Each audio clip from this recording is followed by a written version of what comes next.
ಚಳ್ಳಕೆರೆ ನಗರದಿಂದ ನಗರಂಗೆರೆಗೆ ತಲುಪುವ ರಸ್ತೆ ತುಂಬೆಲ್ಲ ಗುಂಡಿಗಳ ತಾಣವಾಗಿ ಮಾರ್ಪಟ್ಟಿದೆ.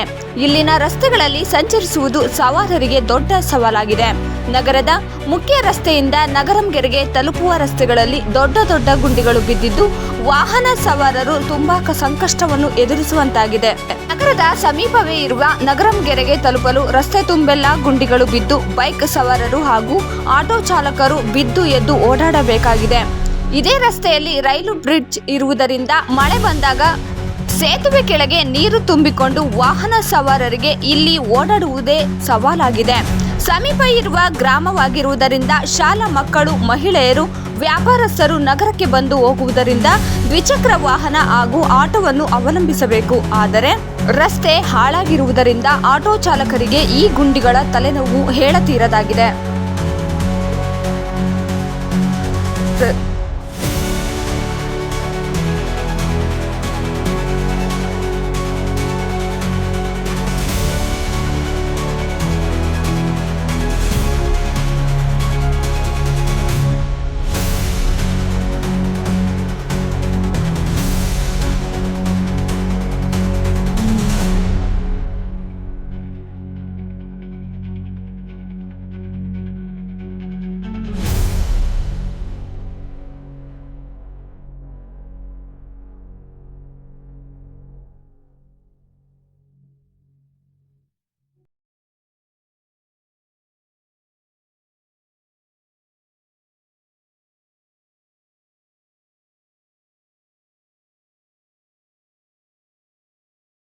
ಇದೆ ಅಂತಂದರೆ, ಮೊದಲು ಮಾಜಿ ತಿಪ್ಪೇಸ್ವಾಮಿ ಅವರು ಮಿನಿಸ್ಟರ್ ಆದಾಗ ಸುಮಾರು ಒಂದು 20 ವರ್ಷದ ಕೆಳಗಡೆ, 20-25 ವರ್ಷದ ಕೆಳಗಡೆ ಅವರು ಇದನ್ನು ಟಾರ್ ಹಾಕಿ ರೋಡ್ ಮಾಡಿಸಿದ್ರು. ಅವಾಗಿನಿಂದ ಇದುವರೆಗೂ ಯಾವುದೇ ರೋಡಿಂದ ಯಾವುದೇ ಅಭಿವೃದ್ಧಿ ಕಾರ್ಯ ನಡೆದಿಲ್ಲ.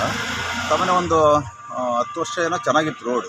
ಅದಾದಮೇಲೆ ಈಗ 15 ವರ್ಷದಿಂದ ನಾವು ಭಾಳ ಜನಸಾಮಾನ್ಯರು ಮತ್ತು ಸಾರ್ವಜನಿಕರಿಗೆ ಭಾಳ ತೊಂದರೆ ಆಗ್ತಿದೆ. ಅದ್ರ ಎಲ್ಲ ನೀವೇ ನೋಡ್ಕೊಂಡು ಹೋದ್ರೂ ಕೂಡ ಎಲ್ಲ ತಗ್ಗು ಗುಂಡಿಗಳು ಜಾಸ್ತಿ ಆಗಿಬಿಡ್ತವೆ. ಇದು ಅವ್ರು ಬರ್ತಾರೆ, ಸುಮ್ಮನೆ ಮಣ್ಣು ಹಾಕ್ತಾರೆ, ಮತ್ತೆ ಕೆಸರಾಗುತ್ತೆ. ಅದು ಅವರು ಟಾರ್ ಪ್ಯಾಚ್ ಅಂತ ಹಾಕಿದ್ರು, ಟಾರ್ ಪ್ಯಾಚ್ ಸರಿಯಾಗೇ ಹಾಕಿಲ್ಲ. ಹಂಗಾಗಿ ಇದು ರಸ್ತೆ ದುರಸ್ತೀಕರಣ ಆಗಲಿ. ಸರಿಸುಮಾರು ಒಂದು 10 ವರ್ಷದಿಂದ ನಾವು ಶಾಲಾ ಮಕ್ಕಳಾಗಲಿ, ಆಟೋ ಚಾಲಕರಾಗಲಿ, ನಾವು ಪೋಷಕರು, ನಾವು ಮಕ್ಕಳು ಕರ್ಕೊಂಡು ಹೋಗೋಕ್ಕಾದ್ರೆ ಭಾಳ ಕಷ್ಟ ಆಗ್ತಿದೆ. ಇದನ್ನು ತ್ವರಿತಗತಿಯಲ್ಲಿ ಸನ್ಮಾನ್ಯ ಶ್ರೀ ಟಿ ರಘುಮೂರ್ತಿ ಸರ್ ಇದನ್ನು ಬಗೆಹರಿಸ್ಕೊಡ್ಬೇಕಂತ ನಾವು ಅವರಲ್ಲಿ ಮನವಿ ಮಾಡ್ತೀವಿ. ಮತ್ತು ಇದು ಏನಾಗಿದೆ ಅಂದರೆ, ಒಂದು ಆಟೋದಲ್ಲಿ ಒಬ್ಬ ಗರ್ಭಿಣಿ ಹೆಂಗ್ಸ್ ಹೋದರೆ ರೈಲ್ವೆ ಬ್ರಿಡ್ಜ್ ಹತ್ರನೇ ಹೋದರೆ ಹೆರಿಗೆ ಆಗುತ್ತೆ. ಅಂಥ ತಗ್ಗು ಗುಂಡಿಗಳಿದ್ದಾವೆ.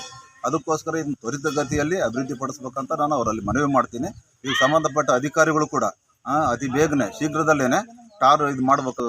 ನಾವು ಚಳ್ಳಕೆರೆಗೂ ಮತ್ತು ನಗರಂಗೆರೆಗೂ ಇದು ಭಾಳ ತುಂಬ ಅಡ್ಜಸ್ಟೆಂಟ್ ಆಗಿರೋದ್ರಿಂದ ಕೇವಲ ಜಸ್ಟ್ ಒಂದು 2 ಕಿಲೋಮೀಟ್ರು